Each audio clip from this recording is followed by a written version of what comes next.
October 23rd, 1996. The survivor is Sally, maiden name Jelinska Roisman. Jeff Lewis, interviewed in California, LA, USA. It will be in English.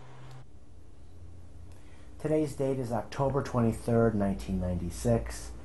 I'm interviewing Sally Roisman in Los Angeles, California. My name is Jeff Lewis. Good afternoon. Good afternoon. Could you please tell me your name? Sally Roisman. And what is your maiden name? Jelinska, Zielinski in German. And where were you born, Sally? I was born in Sosnowiec, Poland. And when were you born? I was born October 2nd, 1930. And how old are you today? I am 66 years old. Sally, tell me a little bit about your family when you were growing up. I am one of 11 children. I was born to a strictly Orthodox family. My father had a very long beard, very pious person. What was his name? Shaya Berish, who prayed 3 times a day, morning and Mincha Maariv towards the sundown. We were middle-class people. My father was a wholesale textile wholesaler. We lived a good life. Prior to the war, there was a lot of love and family. When one of the children was sick, my mother said, "What difference does it make which finger hurts me?" Very devoted. What was your mother's name? Hinda. And what was her maiden name, do you remember? Perchik.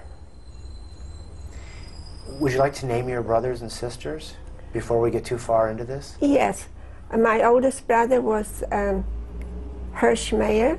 Second one was Eliezer. The third born was my sister Esther. Then was Yitzhak, Simon.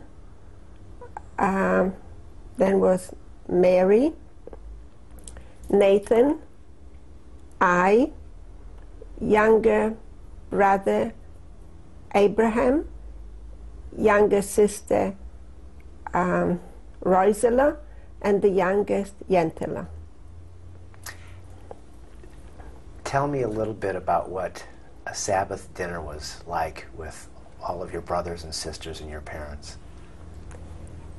Sabbath started at Friday afternoon. Friday, my mother was baking and cooking most of the day because we did not bake or cook during Shabbos. And it was a very happy occasion. Nobody worked. My father at the head of the table. Food was being consumed, and after the meals, my father said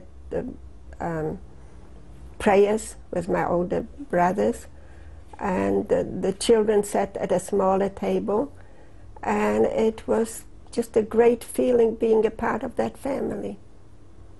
Did you have a favorite holiday that you celebrated? Our favorite holiday must have been for the children Sukkot, since we got to prepare and decorate the sukkah. But there were some other holidays. Shavuot was happy, and Passover was a very happy holiday for us. My father would sit lean back, and we had beautiful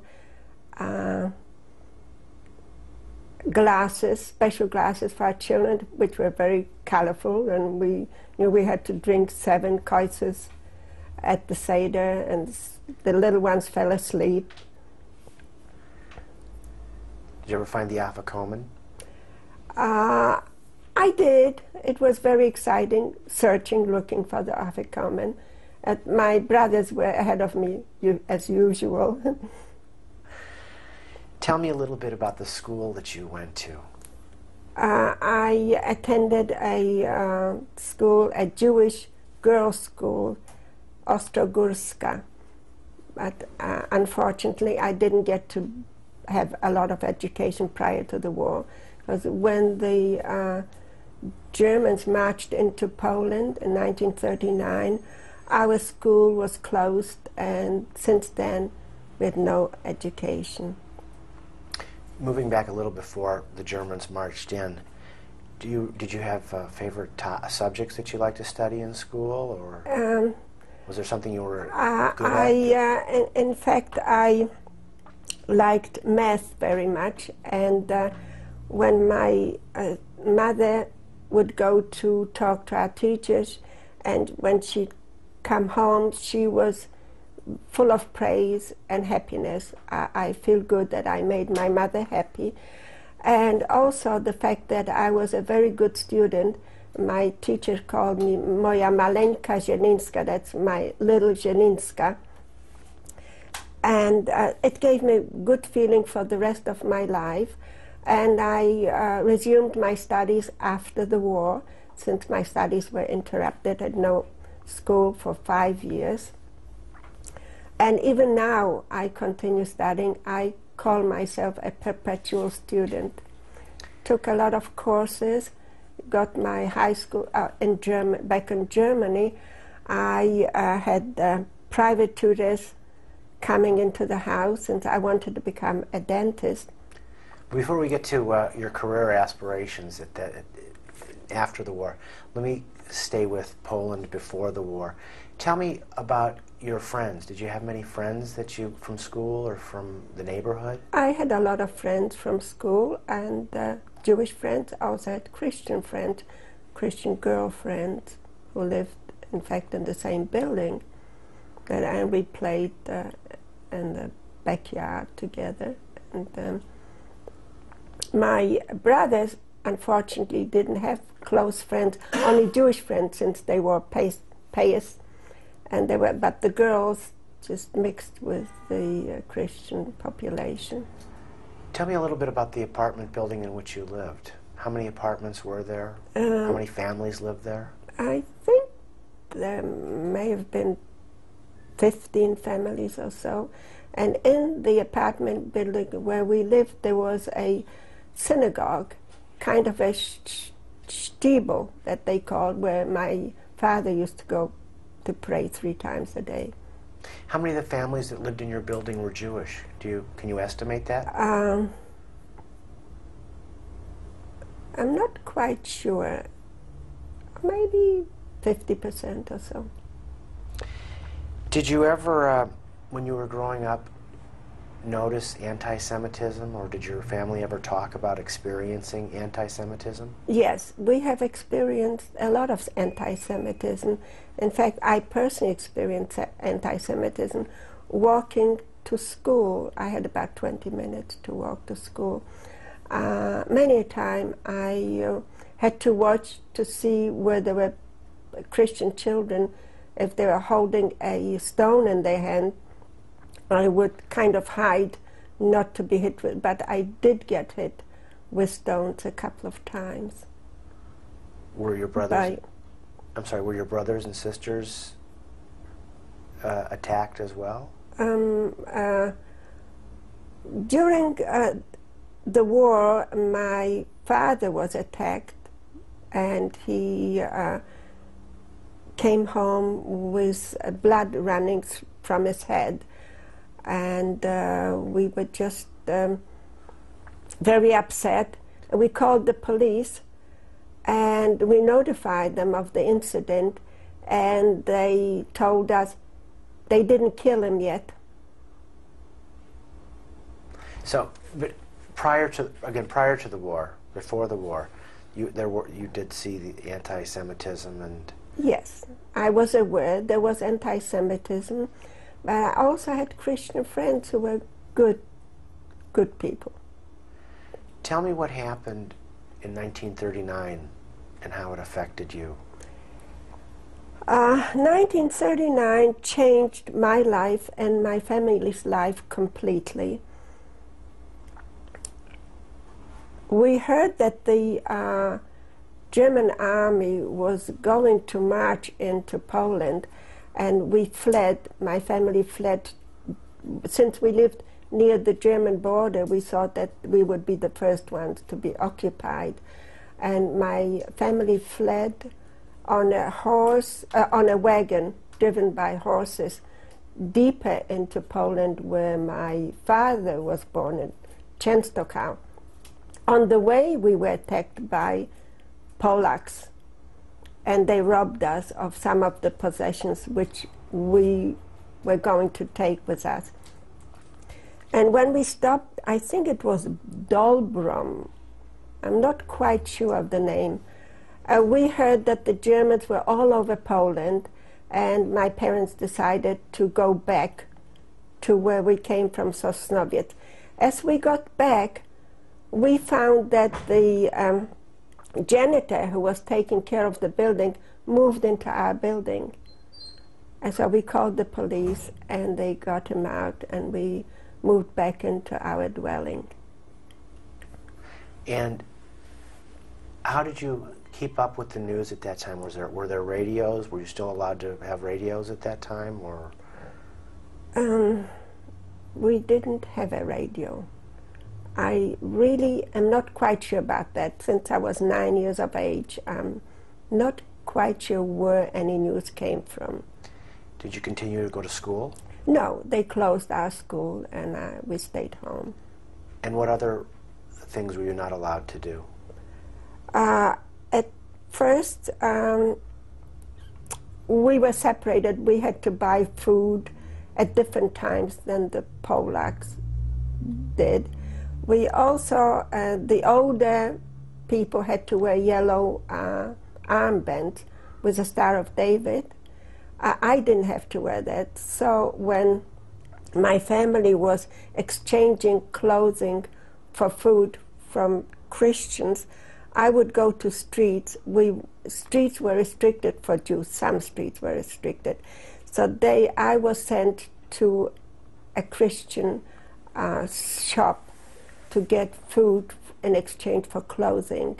And I was very, very afraid that I shouldn't be discovered that I was Jewish. But somehow I was never caught. Tell me what kind of food you were able to acquire at that time. Basic foods, bread, since the portions that we were given were inadequate. So my family substituted bread, potatoes, carrots, and things like that. Did you ever have to steal food? I didn't. There was no opportunity of stealing food, but I did steal food in camp later on. I used to take out food from Camp Graben, where I was from 1943 to 1945. You mentioned that your brothers wore payas. Did they find themselves more mistreated, or your father, because of his beard, or because of their looks? All of a sudden, the anti-Semitism more flagrant? My brother's movements, as well as my father's movements, were very much restricted, since my father had a long beard, and we witnessed ourselves that the Germans would tear out the beard by the roots. And so my father decided, at first, when he would leave the house, he would hide his beard in the coat he was wearing. And later on, he had to cut his beard in order not to get attacked by Germans, so that he looked like a changed person. We hardly recognized him when he decided to cut his beard. Not completely, he left about 2 or 3 inches, but he was a completely changed person. And how long was his beard before? It was almost to his waist. Was your father able to do any work at that time? My father then had to give up work, and the older brothers took over the support of the family. He would very rarely leave. He was like a beaten person completely. It was his dignity and his honor was taken away from him. Were you all still able to observe religious events? We continued observing religious holidays.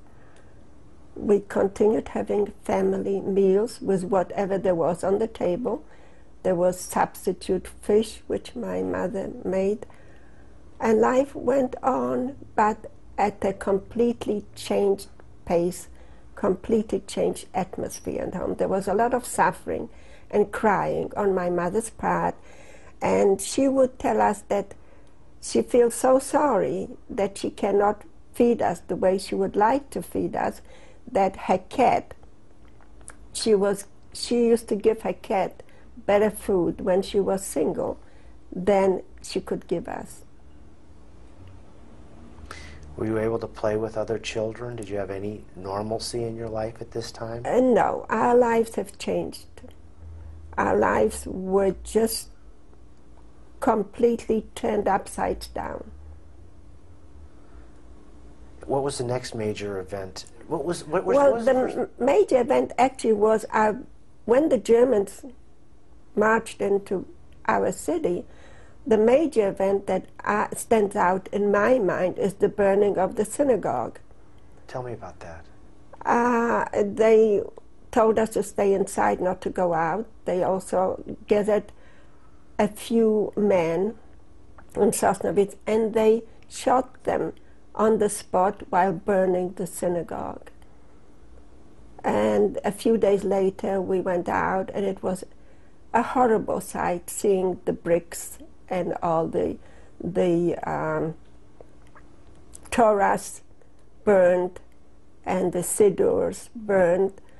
It was a dramatic and a shocking and tragic experience for me personally. Now, this wasn't the synagogue or the shul in the back of your... This was a different... That was the main synagogue, a large synagogue. And was the Jewish community able to still practice religion at the home after that event as well? At home we were able to practice religion. Tell me a little bit about your thoughts the first time you actually saw a Nazi. Do you remember that? I remember a Nazi marching, just stomping with their boots on the sidewalk. I remember the black shirts of the SS, and there were some who I think wore red shirts. The black and red stands out in my mind. But I was very afraid. When I saw a German soldier from a distance, I would cross the street or hide someplace. I was afraid of being hit, or just purely very much afraid of Germans. Your brothers and sisters as well? Yes. Sally, how long did this environment stay the same? The environment stayed the same until they resettled us to a certain street where there were Jews only living in that street. Do you remember the name of the street? It was Dekerta. Dekerta. And is it still in Sosnovitz? In Sosnovitz, and we were told that a family that used to live there prior to our moving into that place was deported. How many families moved into this At dwelling? that time, it was our family, but my father was missing. I forgot to mention that there was prior to moving into that new place, we were gathered into a large open area, and we were told that we have to get there at a certain time in the morning, and the entire Sosnovitz was gathered in that area, and the Germans, we would walk by the Germans, and he was holding a kind of a wooden stick, and he would say left to the left or right. My mother, the rest of the children, were ordered to go to one side, and my father to the other side. And we were then allowed, we were told to go home, but they detained my father. And then what happened? Did he... We were told that they were sent someplace, we didn't know where. But at that time, the real tragedy started, since we lost the head of the house. Father was considered the head of the house. And my family, the lot of the entire family has changed. There was tragic sadness, and when I would wake up at night, my mother would cry, and it's still ringing in my ears, her cry. And when I have, think back of these times, it was a tragic occurrence that happened. That was the first real tragedy that hit my family. Did you ever hear from your father again? Did you know what happened to him? We never heard from my father again. We heard rumors, and a few months later, my sister contacted a friend who had an SS friend.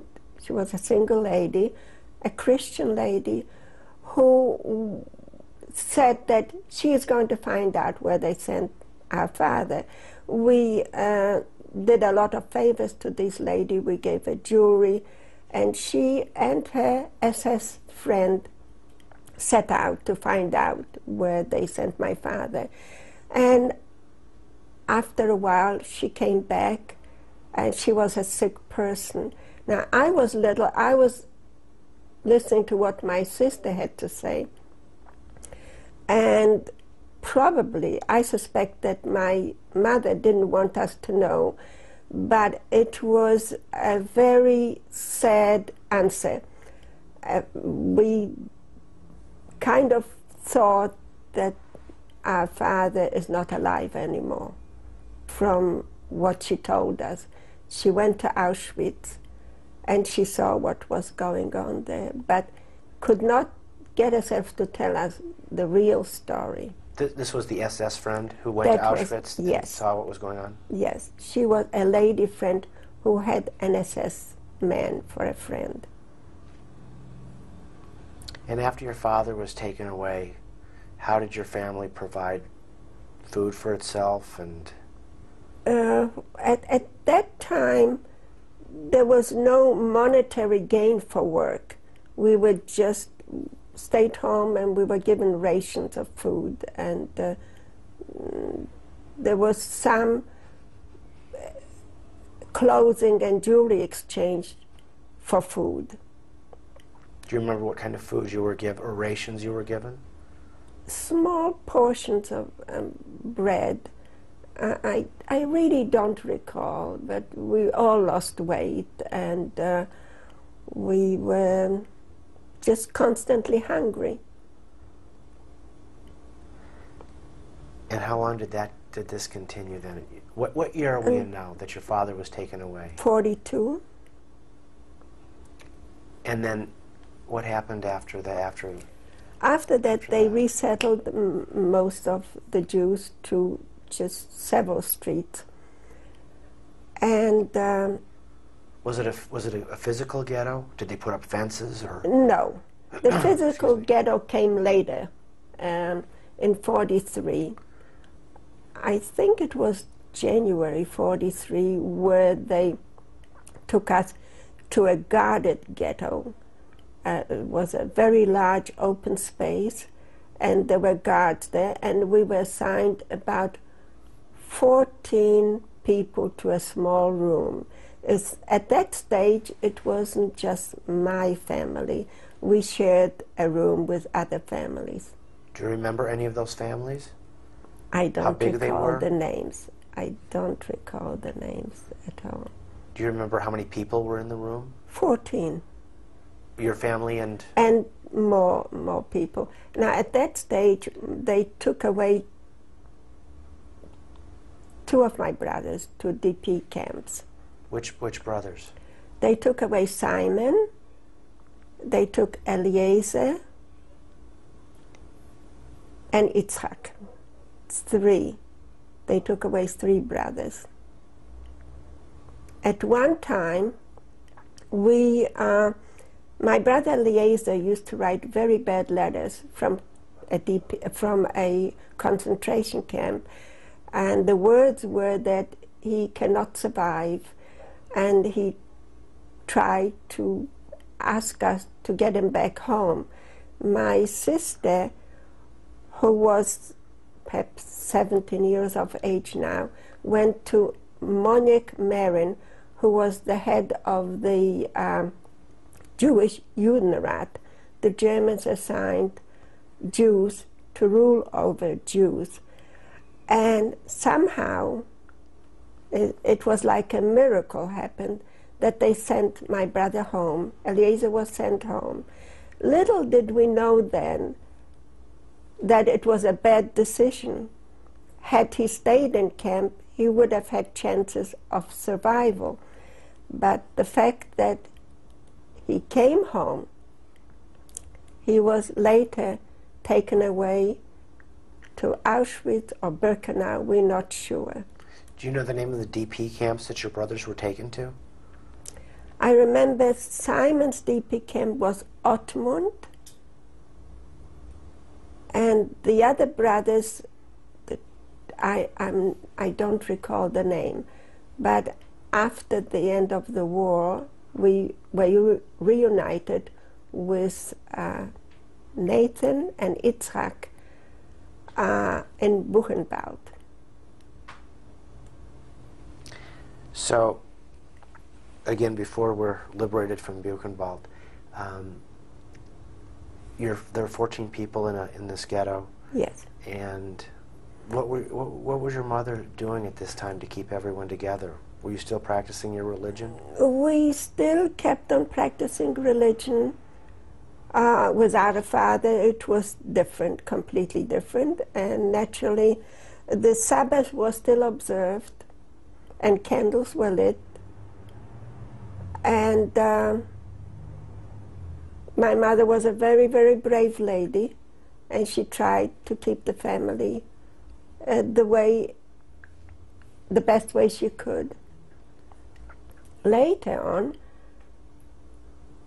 my sisters had to work. Two of my sisters, they were taken to work in Sosnovitz, sewing uniforms for the Germans. Now, I didn't have to go to work. And one day, they didn't come home from work. And we were told that they were taken to a concentration camp from work. Do you know which camp? At the time, we didn't have any news from the camp. But a few weeks later, the Gestapo or SS men was knocking very hard on our door in the middle of the night. I was sleeping with my mother, and they told me to get dressed fast, and they took me away. Well, let's take a break and change tapes, and we'll find out where they took you. Okay.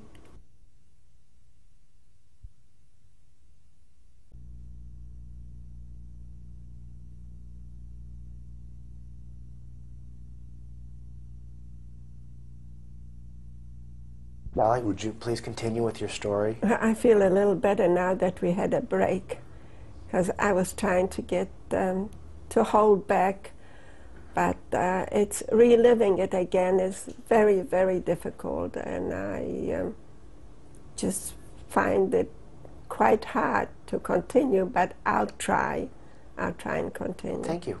And have some water if you'd like. Thank you. We're very patient here. My husband told me not to break, and I'm trying not to break while I'm giving this interview. You know, he's not here, so you should just tell the story, and whatever comes out, comes out. And he's not here, so he'll never know. Okay. So the SS men came into the room to Shrodula, ghetto Shrodula, and they took me away out of my mother's bed. It was a terrible experience for me. I didn't know whether I should cry, but my mother told me, Tutela, go, go. And I listened to what my mother told me. They loaded me onto a bus where there were other girls. And on the way, we talked, and we were scared, and we didn't know where we were going, where they were taking us. But there were rumors going around that they're taking us to a place where they took the girls who were making uniforms for the Germans. And at that stage, I thought that, I don't know, I hoped they would take us to where my sisters were taken. As we arrived into a certain camp, we were told to get off the bus, and there were some girls in the camp who worked night shift and stayed home during the day, and they asked me what my name was, and when I told them Sara Zielinska, they embraced me and they hugged me, and they told me that my sisters were there. I was overcome with emotion, and I thank God that I would be together with my older sisters. My sisters were at work at the time. Which sisters were these now? Esther and Manya. And I couldn't wait to see them. And about 6 or 8 o'clock in the evening, I heard them coming, and I stood outside in the yard of the camp, and we were extremely happy. My sisters were happy to see me, and I was very, very happy to be with my older sisters. And when we were given this soup, a bowl of soup, I saw some meat there, which I didn't think I should eat because it wasn't kosher. And they told me, Sally, try and eat. And when I saw them eat the unkosher food, I was surprised. I was very surprised that they were doing that. But they continued doing it, and I just couldn't understand it. Let me just ask you a couple questions and then we'll continue. How old were you at this time? I was not quite 13. And when they took you out of your mother's bed at night, did they give you a chance to change clothes? I just put on the clothes that I wore the previous day. And how long a bus ride was it from Sosnowiec to... It wasn't a full day, because I think we arrived, I'm not quite sure, I think we arrived the same day.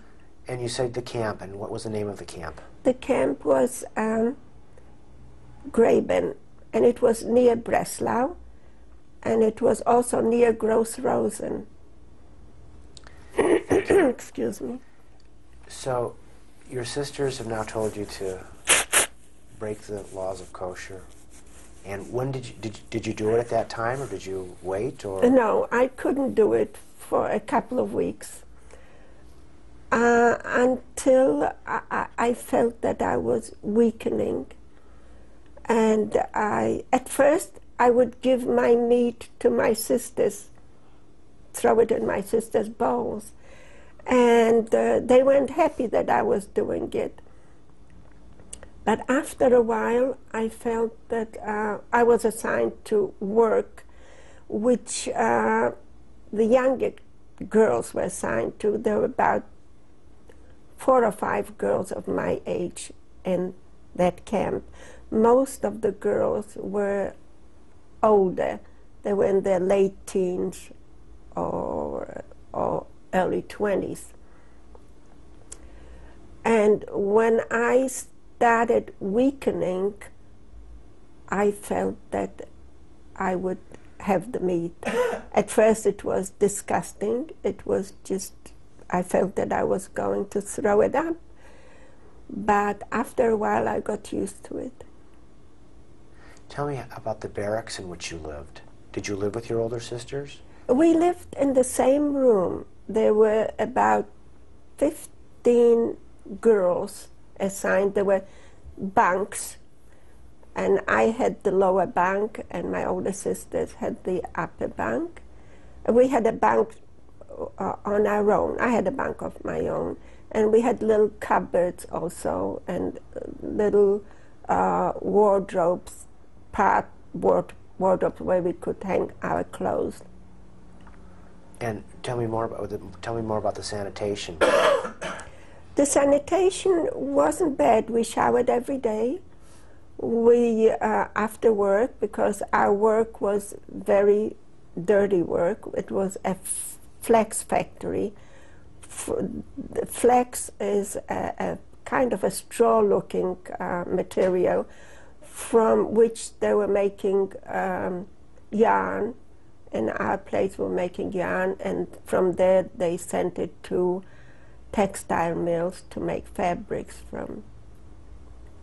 And how many girls worked in this factory? We were about 250 girls. There were some girls working. Every day we were called in the morning to report in the backyard. It was called appel. And we were, names were called out, and we had to acknowledge our presence. And then we were marched to work by a German guard to the flax factory. And at first I was assigned to a part of the factory, a lighter work, and my two sisters worked in a part of the factory was very wet flax, which was heavier to carry. My department was dry flax, which wasn't so heavy, and we would load it on conveyor belts to different parts of the factory. But after a while, I decided that I wanted to be with my sisters, and they assigned me to their work, but I preferred to work harder and be with my sisters rather than being assigned to a lighter job, which I carried out pretty adequately. But later on it was a little harder. It was much harder, but the fact that I could be with my sisters meant a lot to me and to them. You mentioned you were marched and there was a guard. Were you guarded during the day? We were kind of, there was a Meister, German Meister, who was standing and watching us work all the time. We had to perform. And there were also different people in that factory. There were German women working, the easier job that I had. German women would come to that place. It was, I think, a private corporation, privately owned flax factory. Do you know who owned it? We were given a name because my sister suffered from, her hands would rot from the wet flax, and the person who owned the factory came to look at her hands at one time. And I don't recall the name of the owner. Did your sister receive medical treatment? I don't recall that. I'm not quite sure. Were the workers mistreated at that time? At that time, we were treated the worst. Jewish people and Russian prisoners of war were also at that factory. But there were some Polish workers who were allowed to go home for Christmas. And there were also Czechoslovakian men, grown men, who would walk by our part of work, the work which we were doing, and one Czechoslovakian man looked at my sister. She was a very attractive teenager, and he just looked up like that at her. And the following day, he slipped a little note where my sister was on, and he made a kind of on that slip was a picture of a package and a place where he would leave that package, where my sister Mary was working. And the following day, and he said to go there and to pick up a package, which my sister Mary did, and it was bread. We were very happy to receive, and it was of a different, made of different flour than the camp bread. It was a lighter color. And when we would go back home to the barracks, we were delighted to have such a tasty bread, because the bread which we had in camp wasn't tasty, but it was tasty enough to eat when we were hungry. But this bread was much tastier. Did this man ever help you or your sisters again? This man, in fact, continued helping us on for a while, and we, in exchange, wanted to do something for this man. We had a knitted dress made of crochet dress of my sister's, and I remember a gray dress. And for the holidays, I and my sister helped to knit a pullover for him, and we gave it to him. It was also very discreetly, because we were told not to mix with any other people but our own. And this continued for several months, and that helped us a lot. Where did you get the materials to knit the pullover with? From the dress. We undid the dress at night. We didn't sleep at night, and we undid the dress by hand, and then we started. And when you undo handmade fabric, you can make another fabric. You can make another garment out of the same yarn. And the knitting needles? Somehow, I'm not sure how we got the knitting needles, but we had knitting needles. Yes. I remember that distinctly. Both of my sisters and I knitted that pullover for him. And when it was finished, my middle sister, Mary, had a chance of giving it to him. What would have happened to you had they found you with these knitting needles and knitting a sweater? Well, one day I was still working at the easier job than my sisters. I was woken up in the barracks by the leader of the camp, and she got me out of bed, and she asked me to open the cupboard where we kept our bread. You know, but when you received a portion of the daily bread, you had to make it last for breakfast, lunch, and dinner. So naturally, we didn't eat it all. Some girls were so hungry that they wouldn't leave any. They just ate the bread up, you know, the minute they got it.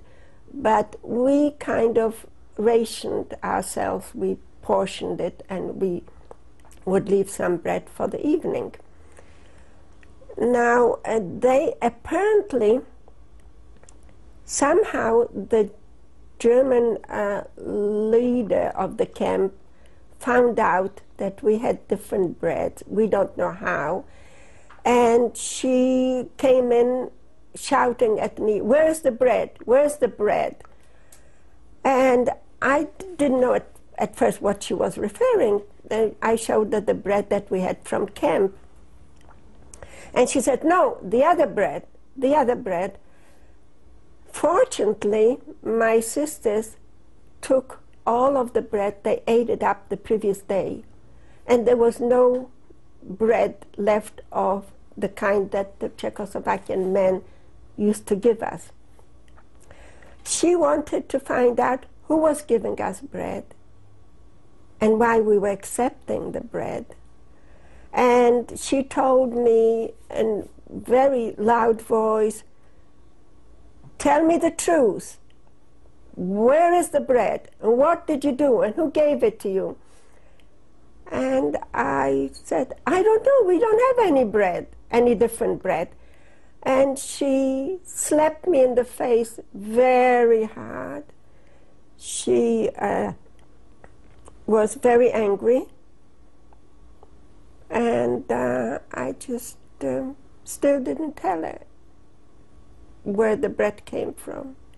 And there was no sign of any bread. I suffered for a few days from hitting, but eventually it healed up. My face was swollen for a few days, and then life had to go on. And since then, we just made an end to accepting any bread from anybody. Was it offered, the bread? I don't recall. I really am not quite sure of the continuation of it. I'm not really sure of it. Did you have only female guards? We had only female guards. Later on, all the DP camps became Kazetten, like labor camps became concentration camps. And I remember seeing a very high SS man who came to camp. He was the top SS man. At that time, it became really much stricter at Graben. But we continued having a female DP camp leader. In what way? Not a DP camp, a concentration camp leader. Sorry. In what ways did it become more strict? Did your rations change? Did the guards change their attitudes? There were more guards at work. The Germans became more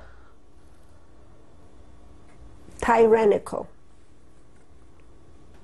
It was a changed atmosphere. Do you remember any specific actions of the guards that jump out at you now that you said, "Oh my gosh, they would have done that before, but look what they're doing now"? Do you remember any of those? They would send away girls who couldn't work, girls who lost a lot of weight or ran a fever. They were sent to Auschwitz. We were told they were going to Auschwitz, and we knew at that time that Auschwitz was a bad place. How did you know? We didn't know exactly then, but two girls, I would say women in their 30s, arrived in our camp with shaven heads. We still had our hair, and we kept ourselves, and we still had our own clothes from home. And these women, two women, were just completely different. Their looks and behavior was completely different than ours. They came in garments unlike ours and shaven heads, and their behavior was different. We still had the ethics, and we still had our demeanor that we had at home. But these women seemed to be different.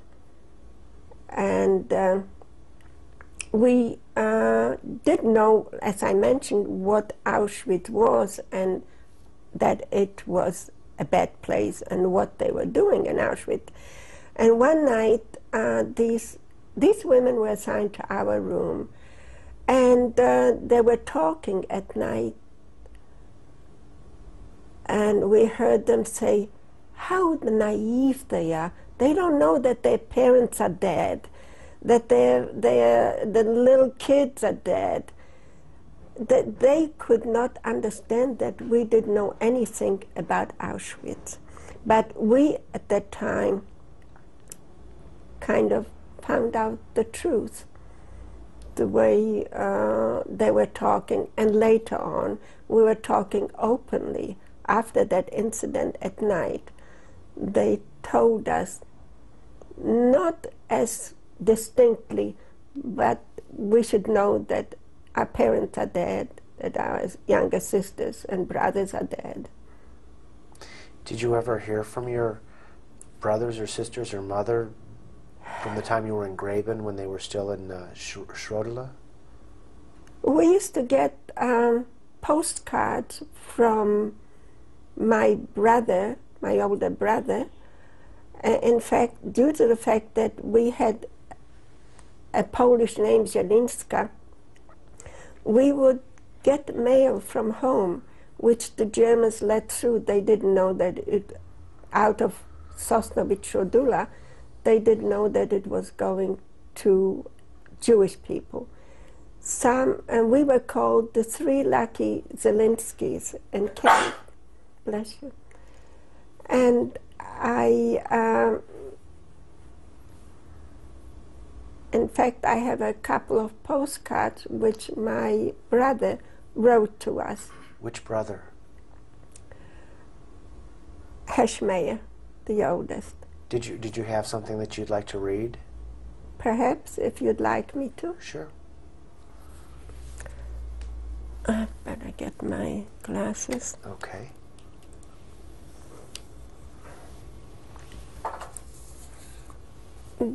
These are the postcards which my sister has a couple, and I have a couple of these cards. And it says Graben, Zielinska, Fräulein E. Zielinska, and this is another E. Zielinska, Graben, near Schweidnitz. And I think you... And they were addressed to Sarah, because the woman was given Sarah in addition to her own name, and the man was given Israel, so they would know. These were still okay without the Sarah and Israel. And then you have a portion that you've translated from Polish or German? Yes, were these written in Polish or German? They were written in Jewish German, by my brother. And he says that he's very worried he didn't get any mail from us. And so, liebe teure Schwestern, der Kopf meine ist mir vermischt, weil immer kläre ich von euch. Do you have the translation of any of it? Yeah, yes, I have the translation. Since letters were censored from the ghetto, we had to kind of try and have some kind of words where the Germans would know what we were saying. To conceal what he was trying to tell us, headache meant selection. And he says, I cannot comprehend what has happened to our family. I have such a headache, which means there was a selection. But now I feel I have a headache, and the aspirin doctor had to visit me. But now I feel better.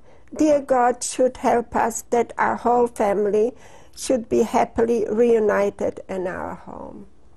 And how many of these letters did you receive over the course of time at Graben? We received quite a few, and they kept on coming when nobody else was receiving letters. And that's why we were called the Happy Zielinski, three Zielinski sisters. Somehow, we suspect because of the name, they let them go through, and then they gave them to us. They didn't realize that we were Jewish. And how long did you receive the letters? The letters kept coming through September 43, and suddenly they stopped coming. And at that stage, we felt that there was nobody left home. We later were told that they took our mother and the three younger children, Abraham, Reisel, and Yentela, who were left. And my brothers, we found that out after the war from someone who survived. And my two brothers stayed home. They worked, and then they took them away. We were hoping that somehow they would survive, but they did not. And where did they take them to? Most likely Auschwitz or Birkenau or the extermination camps. How did you save these letters through Graben? We saved these letters in our shoes. We were then driven out of Graben in January, I think, 45. Well, before you were driven out, you were able to save letters? We were able to save. We had still had our possessions in Graben. Excuse me. And so you kept the letters in your shoes? Yes. But we still had the little cupboards where we could keep things in Graben. And then, did you say you were made to leave Graben? Then I think it was January 45.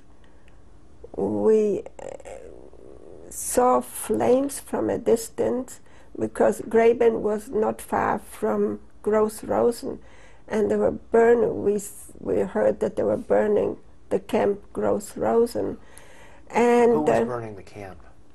The Germans. The Germans, and we heard that the Russian army was approaching.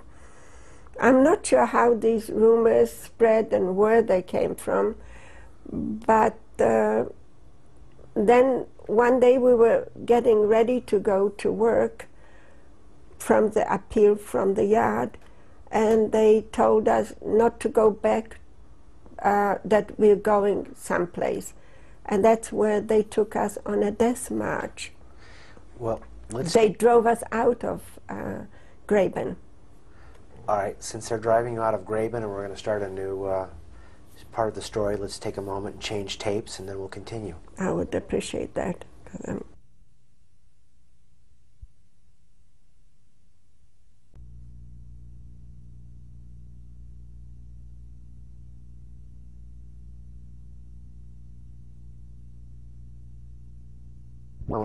The story of the Death March, I believe, is where we left off. Would you continue? Yes. When we were told that we have to leave the barracks, that we're not going to go to work, we saw smoke coming out from a distance from Gross Rosen. And we also heard rumors that the Russian army is approaching that part of Germany, and that's why they are taking us out of Graben. On the death march, we weren't given any food we were not sure where they were driving us. How many were there? There were 250 girls, mainly from Sosnovitz and Benjin, from the vicinity. And how do you know there were 250? There were, I know we knew there were 250 because of the number of girls assigned to each room and the number of rooms we had in the camp. Thank you. So they took the 250 girls and started on this death march. We weren't given any food for several days, and What were you wearing? we were wearing just the clothes we wore when we were going to go to the flax factory. And again, what time of year was this? What month was this? But they did tell us to take, if we have some clothes, I remember, some warm clothes. I think I recall that. It was in January, or we ourselves felt that we should. They didn't tell us. We ourselves felt that we wanted to be warm. It was a cold day, and we took warm clothes. If we had coats, we took coats along. I'm not sure how long the death march lasted, but having given no food, we were weakened, and we were driven to go faster and faster. And when one of us, our three sisters, wasn't feeling well, we would take her in the middle, and the two on the outside would kind of drag her along. And somehow we made it to open cattle wagons. They loaded us onto open cattle wagons.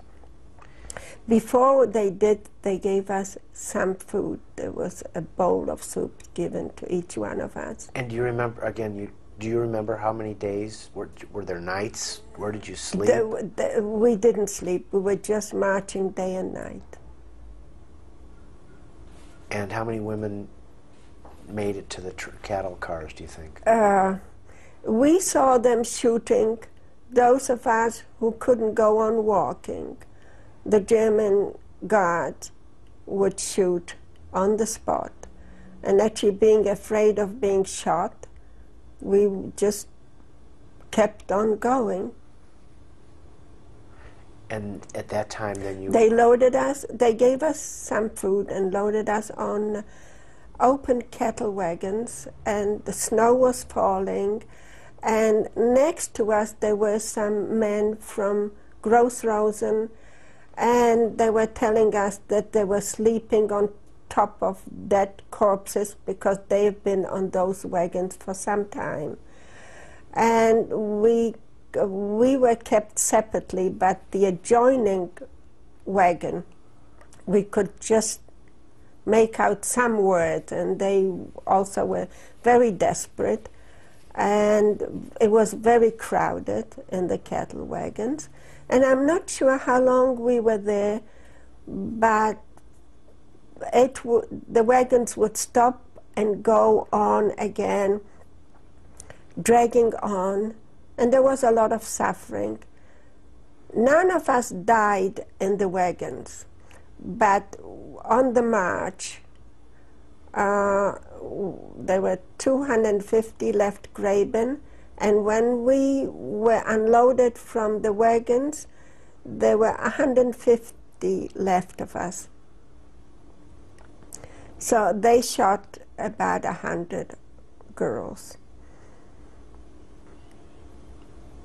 Do you want me to tell about the Bergen-Belsen? Please. They told us to get out of the wagons, and we were taken into a camp called Bergen-Belsen. That's where Anne Frank died. And I was kind of the same age that Anne Frank was at the time. We were taken into showers, and we had to leave our clothes that we were wearing, and they gave us different clothes. And they drove us into one room, and we were just stacked in sitting position, 150 girls. We couldn't lay down. We could barely stand up. We just had to remain sitting. We were given some food, and the following day there was an appeal to go out to the yard in Bergen-Belsen. And after the appeal, a girl by the name of Gutka Lange came over to my sister, and she knew her from Sosnovitz. And she says, "Estusha, you're here." So my sister said, "Yes," and my sisters. This girl was in Auschwitz, and she was transferred, she survived Auschwitz, to Bergen-Belsen, and she became a Sheberka. It was a kind of a group leader. She had a lot of influence in Bergen-Belsen, and she told Edja, "I'm going to help you with whatever I can." And she assigned my sisters to work, and those who worked sorting out clothes. Those who worked were able to move into a room where there were bunk beds. If you could sleep, I mean, that was a far relief from being stapled in, like staples, a sitting position in one room with 150 girls. She took us out of that room. She assigned my sisters to sort out clothing, and she assigned me to work in the kitchen. And our lot has improved greatly by being able to get a night's sleep and going to work. We were given food, but not adequate food, and we would exchange. My sisters took some clothes out and brought it to the room and exchanged it with other people at the camp for food, for bread or potatoes. So we had additional food in addition to the food we were given in Bergen-Belsen. Did you ever have a chance to steal food or take food that... I would take food and put it in the my coat, the bottom of the lining. I would put a couple of potatoes in, but I was actually risking my life because sometimes they were searching us leaving the kitchen. I did this a couple of times, and then I gave up.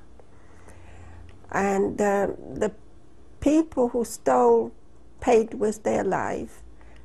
And I will never forget one instant as I was leaving the kitchen to go home to the barracks. There was a large pile of raw potatoes outside in the yard. It was a very large area. And a guard was kind of watching the girls leave the kitchen. And at that time, I saw a man bending down. He was wearing striped clothes. Apparently he was in Auschwitz. He was wearing striped clothes and looked emaciated, and he bent down wanting to pick up a potato. When the German guard noticed that, he shot him on the spot. I was kind of, I couldn't believe that I saw this with my own eyes. And now, thinking back, he could have just told him, "Don't take it. You're not allowed to take it." But he just shot him, and the expression on his face was expression of a guy who did something great. He seemed to have a smirk and half a smile on his face. You were that close that you could see his face? Yes, I was very, very close. And later on, I just thought, how could a man be so brutal? Was he not born out of like we all were born? Does he have no sisters or brothers? Did he have no mother? What kind of a tyrant would do that. And to this day, I still wonder how they could carry out the atrocities which they did. Was this the first time you'd seen anybody shot, or why did this I've stick seen with you? people shot the girls who couldn't. They kind of left them behind, and we heard these shots, but we did not actually see it. But this I witnessed from a very short distance. So this was really the first person that you witnessed being shot? Yeah, from a shot, yes, that I really saw with my eyes. Did you go back and talk to your sisters and tell them that you couldn't bring any more food back in your clothes? We discussed everything, and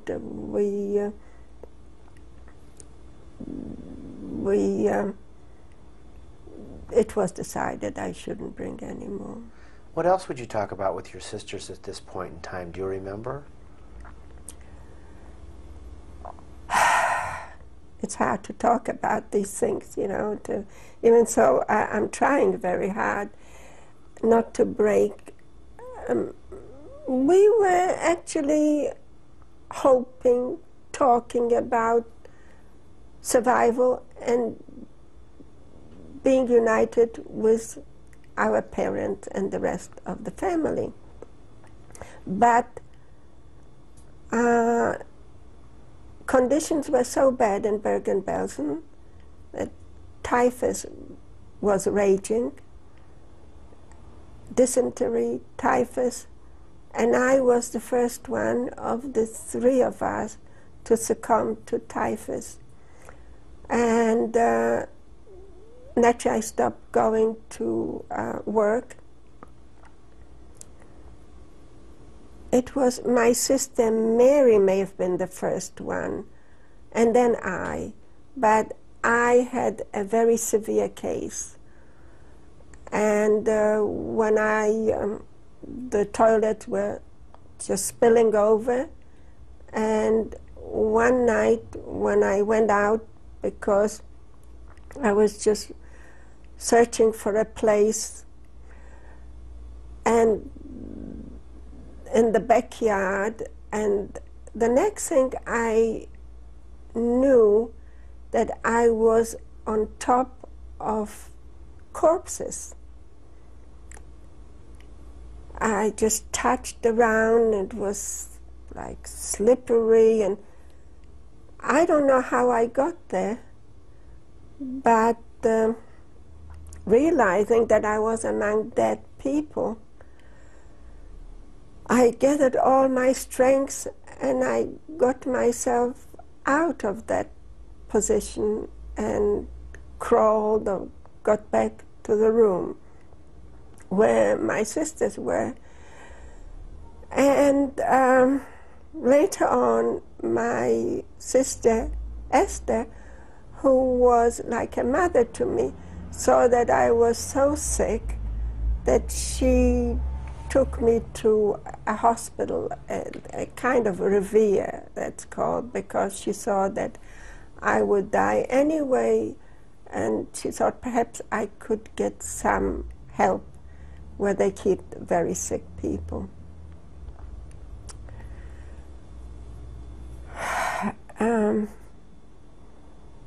My sister kept visiting me in the evenings,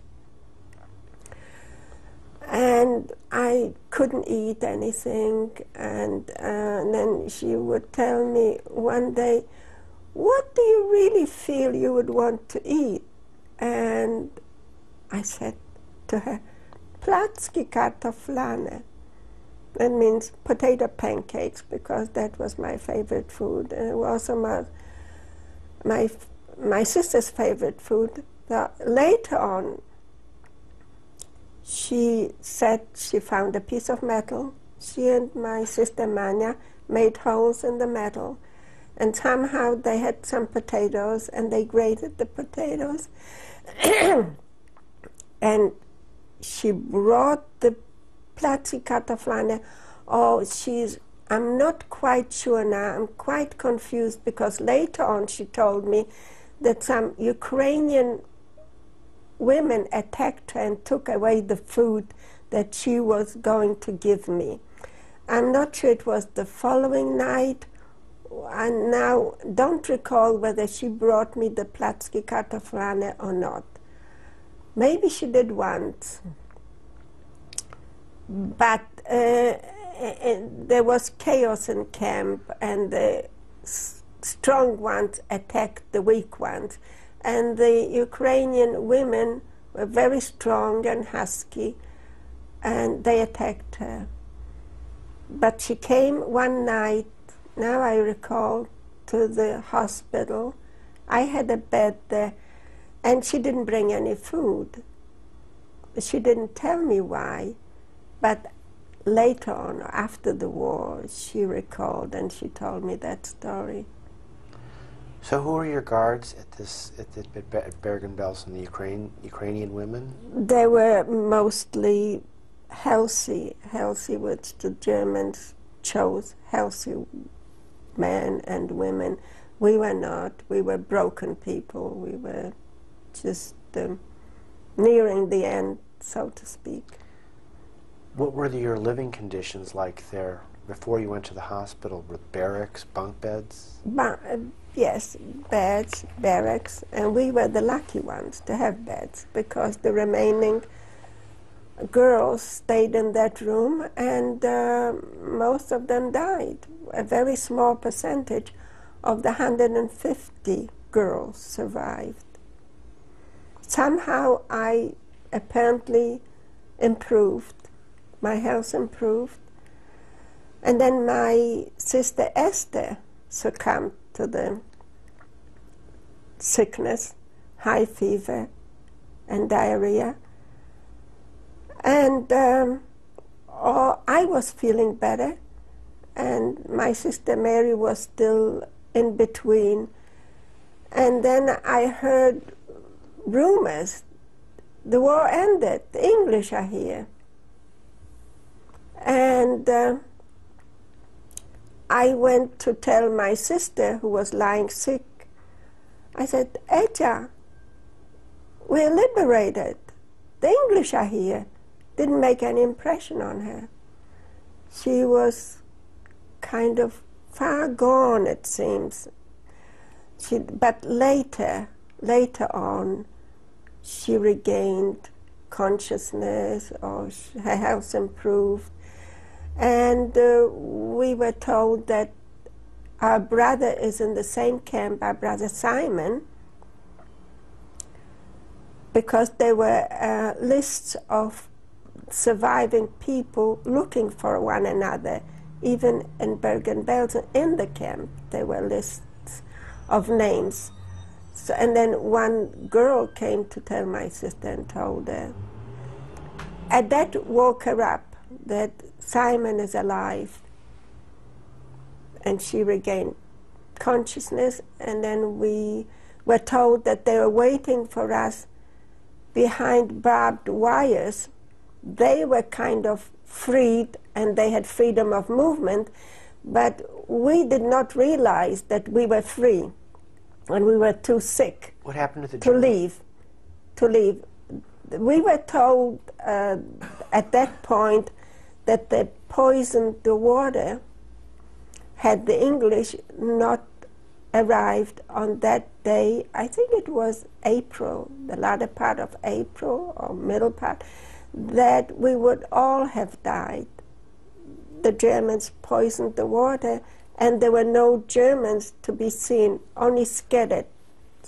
We saw some. And we wanted to be with our brother. We were told that he is in the same camp, but he's not allowed to enter our camp because of the typhoid raging. So they separated us. But we could see him if we walked to the barbed wire.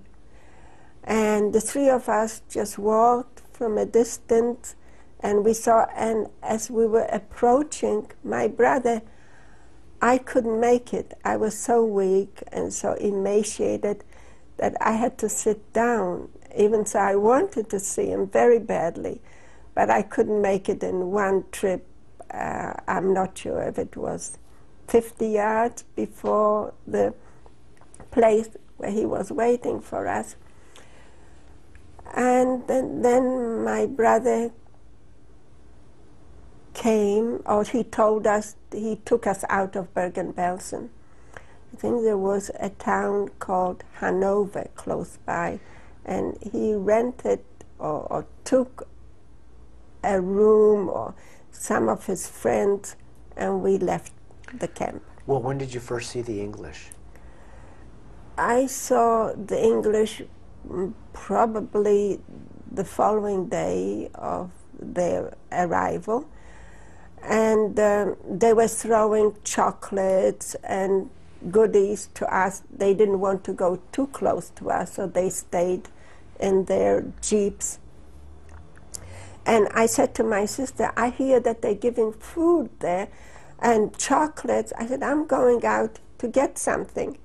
But I was so weak that I couldn't get to the front, and the strong ones got the goodies. And what I came back to the room with was 2 kohlrabis, because they were easy to get, easy access to the kohlrabi, and thinking that even kohlrabi is good, because we were given kohlrabi in camp. And this is kind of became a joke. Sally's coming with the kohlrabi. What happened to the German soldiers? Did you see them leave the camp, or did you just wake up one morning and they were gone, or how did that happen? I'm not quite sure, but our brother took us out of the camp, and not quite sure what happened to the Germans. How long were you in Bergen-Belsen? We were most likely from January, February to April, a couple of months. Other than disease, what were the Germans like to the camp inhabitants? Were there beatings? To the inmates,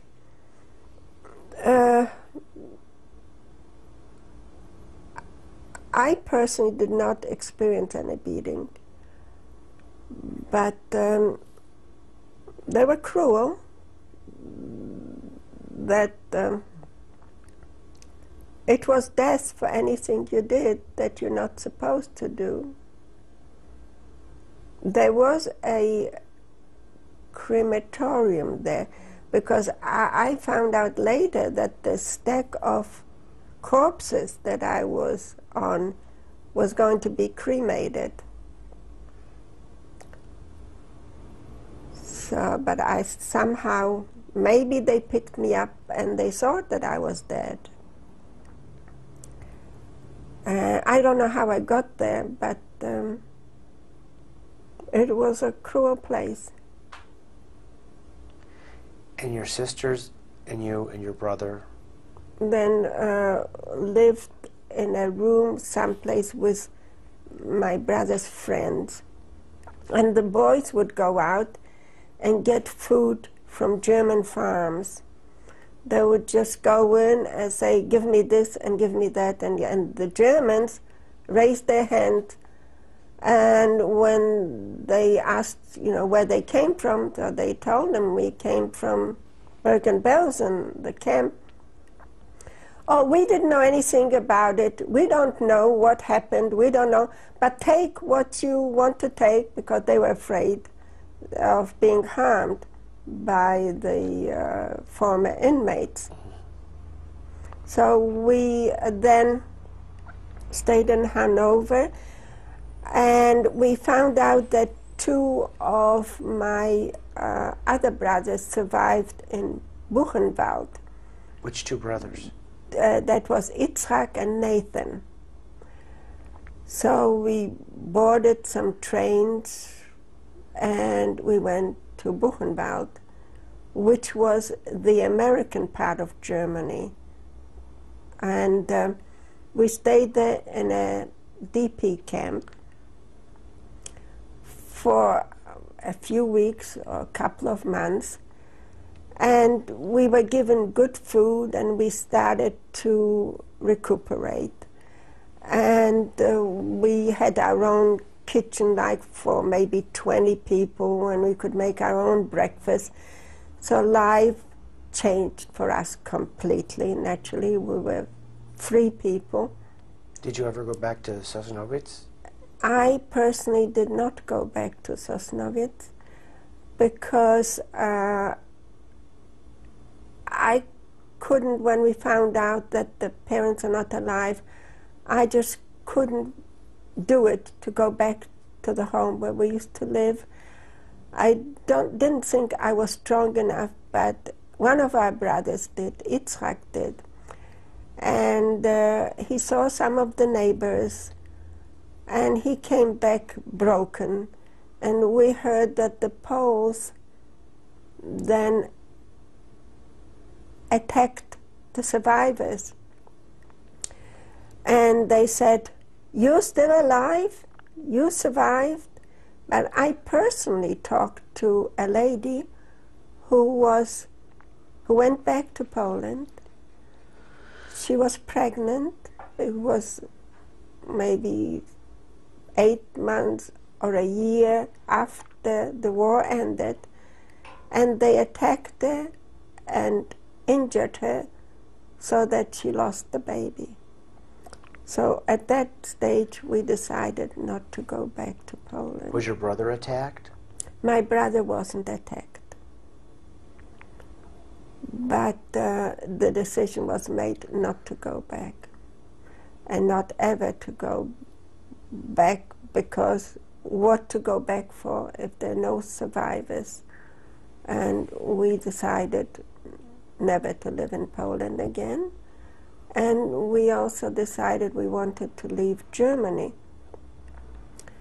None of us had any profession or trade, so at the DP camp we started learning trades through the ORT schools. And back in Buchenwald, we heard that the Russians were going to take over that part of Germany. We decided to leave Buchenwald with our brothers. There were 5 of us then, out of 13. My 10 siblings and my parents were 13 people. We, 5 of us, 3 sisters. Actually, there were 3 brothers survived, whom we lost later. 6 survived. So we decided to leave Buchenwald, and we settled. We were given trains by, I think, the Joint Distribution Committee. They helped us with transportation to the DP camp Landsberg am Lech in Bavaria. All right, and from the transport camp, where did you go after that? How long were you there? We were there till about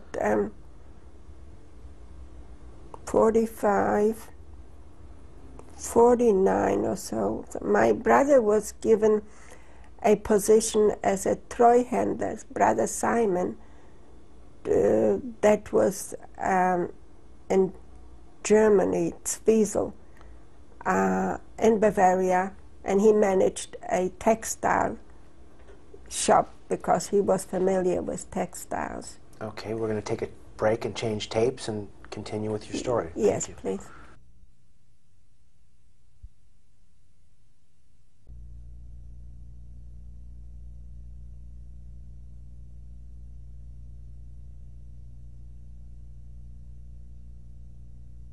Yes. And what did you do? I kind of took the tragedy of having lost my parents and my youngest siblings and older siblings tragically. I couldn't stop crying after the war. I just didn't care. I wanted my mother, and I wanted my mother, and I felt I wanted to be with her. And I didn't care who heard me cry. It was going on. I just, especially during the holidays, I just didn't feel I wanted to go on living. But somehow the survival instinct took over, and we began to think of our future. My brother took a position as a manager of a textile place, and he moved out to a private apartment, and my sisters and I and another brother stayed on DP camp, and we decided to take advantage of the opportunities of education by the art, where my sister learned to sew, and I learned to be a dental technician. I have a diploma from Landsberg am Lech. And later on, I thought I wanted to become a dentist, and I went to watch a movie, surgery being performed in the mouth in Munich. My brother at that time was studying dentistry, Brother Nathan, and I fainted, and my sister was waiting outside. I forced myself because there was a friend of mine who was studying dental technology with me together, and he was there, and just to show him that I am strong enough, I kept on watching the surgery being performed, even though I couldn't, and I fainted. So I decided at that stage, I said to my sister, I'm not a man, I will give up. And prior to that, I started getting ready for matriculation in order to be admitted to the university. So I had a lot of private tutors come to the house because we had an income. My brothers and sister kind of took over the parental role. So we were kind of back being sort of a family. My sister Esther went to work. We had our own store in Munich. What kind of store? Textiles also, yes. And the younger ones studied, like my brother Nathan and I, because the German authorities wrote letters to us to go to school. And I couldn't see myself going to school together with German kids. And that's why I had private tutors. A cousin of mine did go to school with German kids. Now, I also studied languages because we made the decision. At first, we wanted to migrate to Israel, but at that time, they were sending the immigrants to Cyprus. And later on, we heard from boys who left for Israel that they would take them to the front, and some of them died. And since my brothers were of an age where we were sure, so we decided at that stage to wait and not to emigrate yet. And somehow time went on, and we decided, we established contact with our relatives in America, and they sent us affidavits to go to America. But the Korean War was raging at the time, and a friend of my brother's was killed in the Korean War, a brother Simon. So we decided that we had enough of wars, and we just wanted to save the remnants of the family. We decided to be far away from wars to emigrate to Australia. And what year did you do this? In 1951. And tell me, when you got to Australia, did you work? when you arrive in a new country, you have to work. We didn't have any other means of support. We had no capital. My sisters went to work, and which sisters? Is this Esther Mary and Manya and Mary, sewing, and they started taking home sewing, and I succeeded in getting a job at the Australian National Airways. Since I studied languages, I could converse quite well in English. Also studied French in Germany, so I saw that French might come handy as a translator. And I worked for the Australian National Airways. But prior to that, on the boat to Australia, a man from the Joint Distribution Committee came by the name of Brent. He came to greet us Jewish people, new immigrants to Australia. And since he couldn't speak German, somehow they found out that I speak English, so they selected me to be the interpreter for the Jewish immigrants on the boat. And were you able to start a family after you got to Australia? My mind was not on starting a family. Actually, none of us were thinking of. We were so closely knitted, and my older sister was becoming, aware of time to start a family. And she left Australia, and she went to America. And then my brother and I decided to take a world tour. We were quite successful in Australia. My sisters and brothers and I worked together. We actually established a blouse factory in Australia. So I worked in the office, and the rest did the sewing and managing. My brothers were the managers. So back in my sister was the first one to get married in America. We couldn't come to the wedding.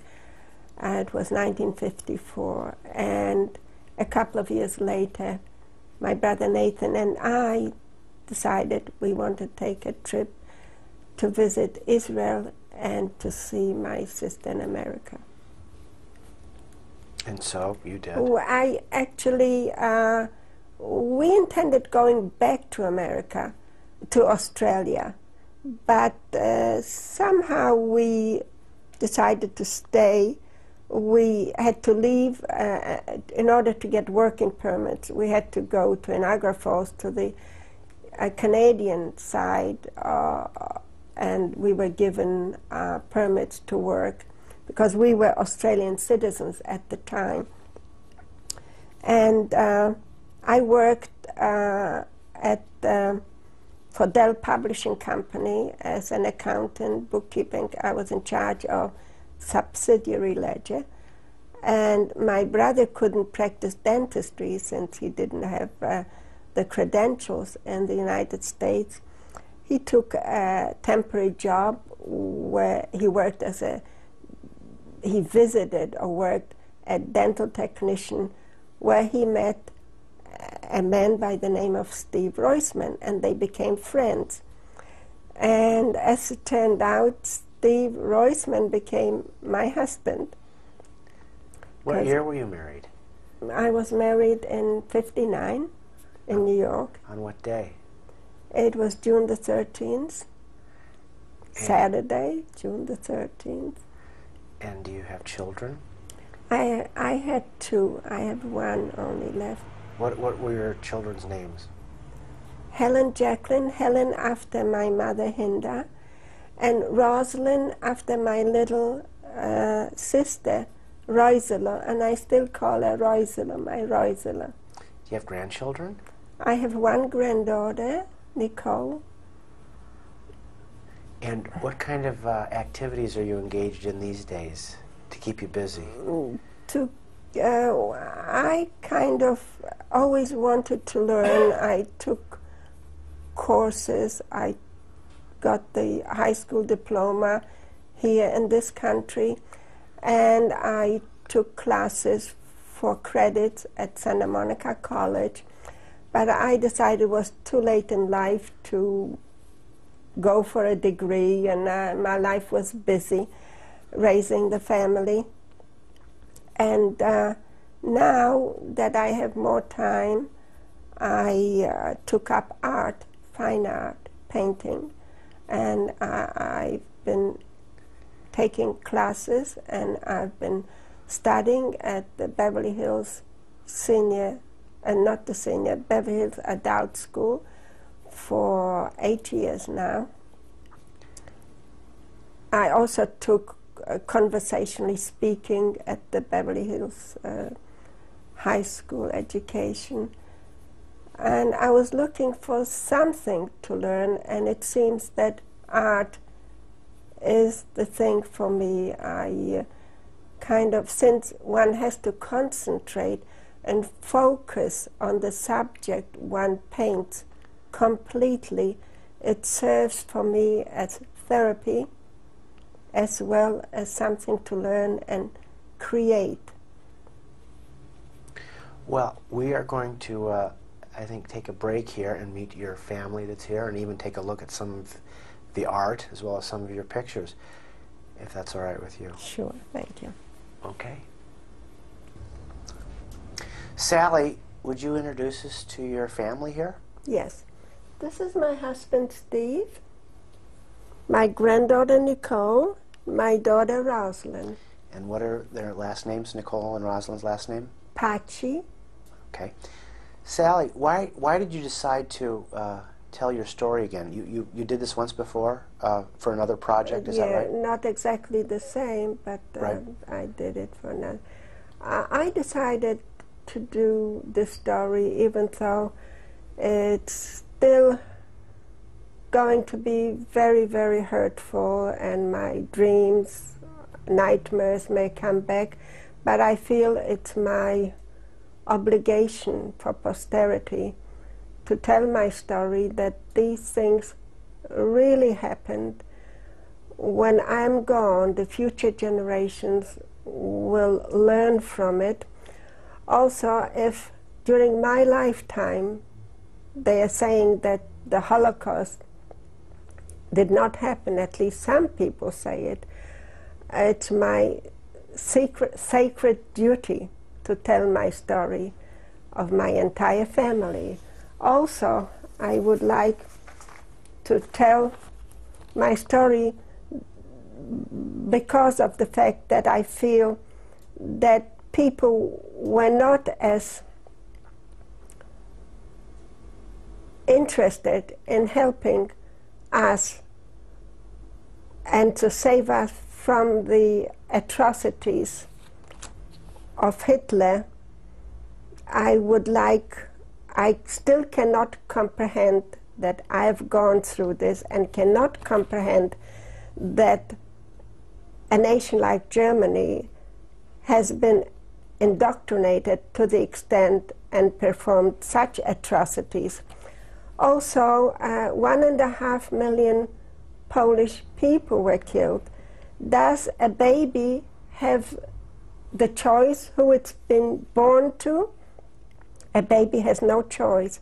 And I want this to serve as an example that there should be no discrimination against race, religion, or color of the skin, and no one should have to go through what I personally have gone through.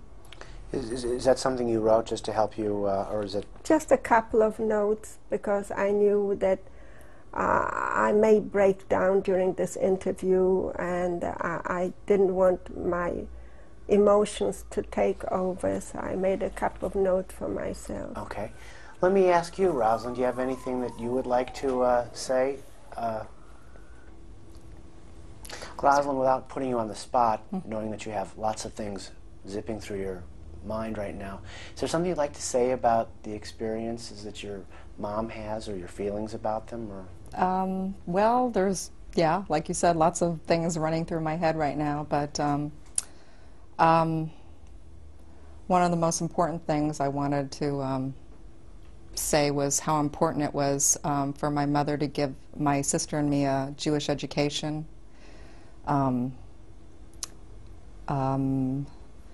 Also, I just wanted to say how close I am with her. She's like my best friend. I don't know if her experience in the camps, I don't know if it changed her in any way. I don't know if that was her own personality, but I mean, we have such a strong bond. And also with Nicole, my daughter. She's just such a very loving person. I think maybe it has something to do with the fact that to her, life is just, she knows how precious it is. She's seen, you know, so many, you know, members of her family disappearing. And I also wanted to say how her experiences have haunted me, especially when I was a teenager. Being the same age that my mother was in the camps, around 13, 14, I read so many different books on the subject and a lot of autobiographies and whatnot, because I wanted to try to feel what she felt. I wanted to try to be there to know what she went through, and of course that was impossible, but I guess as a second generation, I think we probably all go through that, especially when we have such a close relationship with our parents. That's about it. I obviously will be teaching my daughter slowly the way my mother taught me what happened to her and her family. Have you heard her whole story before? Yes. I always used to ask her questions. That was something, I mean, it was fascinating to me because it's just so unbelievable. I always asked her questions and I asked for details, and, you know, as hard as it was for her to tell me, she was very open with me. You wrote a paper in school. I did a lot of projects about the Holocaust, papers and research studies and whatnot. Well, now, thanks to her effort this afternoon for the Shoah Foundation, you and Nicole can watch this together and learn firsthand about Grandma's experiences. And we're going to stop now and take a look at the picture so that we have the complete story. Okay? Thank you. I misspoke. Nicole, you had something that you'd like to say? Yeah. I just wanted to say one thing, that I'm really happy that my mom survived, my grandma survived in this, because if she didn't survive, I wouldn't really have a grandma. And it's really nice that I have a grandma here with me, because if I didn't, I wouldn't have a lot of fun in my life. But since I have my grandma, I really like my life. And how old are you? 7. Great.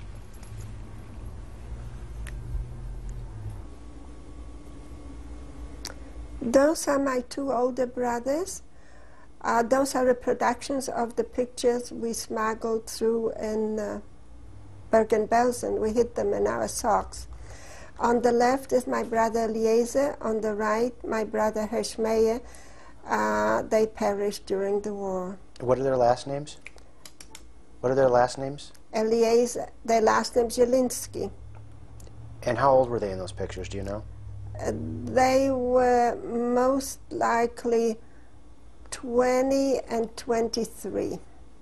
Do you know where they were taken, on what occasion? They were the last ones to stay behind at the ghetto Schrodula Sosnovit, and we were all taken away to camps and selections, and we heard later that they stayed until the end, till Judensrhein.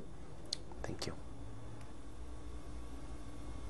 This is me on the left with my brother. I kind of look emaciated. It was a couple of months after the liberation. Tell me the names of the people in the picture, please. Well, it's Sally Roisman, Ney Zielinski, and Nathan Zielinski, my brother. And do you know where that picture was taken? It was taken in Germany,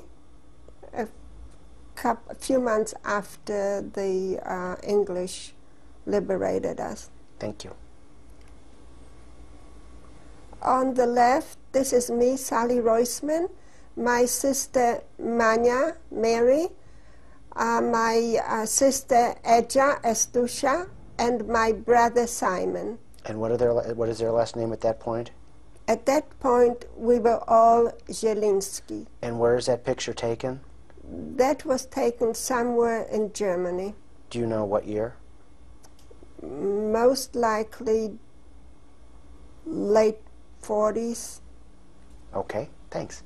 Yeah. This is the man who came into my life in 1957. I met him in New York. His name is Steve Roisman, and we married. He was born in Hartford, Connecticut, and we married June 13th, 1959. And where was this picture taken? It was taken in New York. From the left is my daughter Rosalind. My husband Steve is holding our second daughter. And then it's I, Sally Roisman, with our old firstborn, Helen Roisman. And where was this picture taken? It was taken in Melbourne, Australia. Do you know what year that might be? Yes, it was 64, because Rosalind was born 63.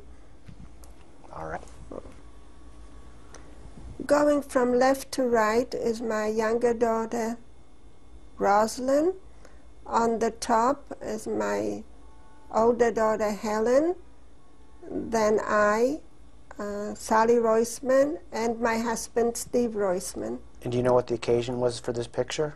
We just wanted to have a family picture. Do you know what year it was taken? Probably, judging by the age, Helen must have been 14 years of age and Rosalind 12. They must have been 74. Thank you.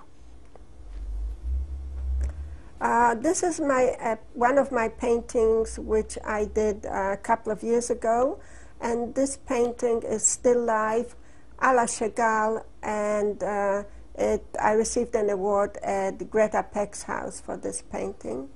I won second prize. And the one above it?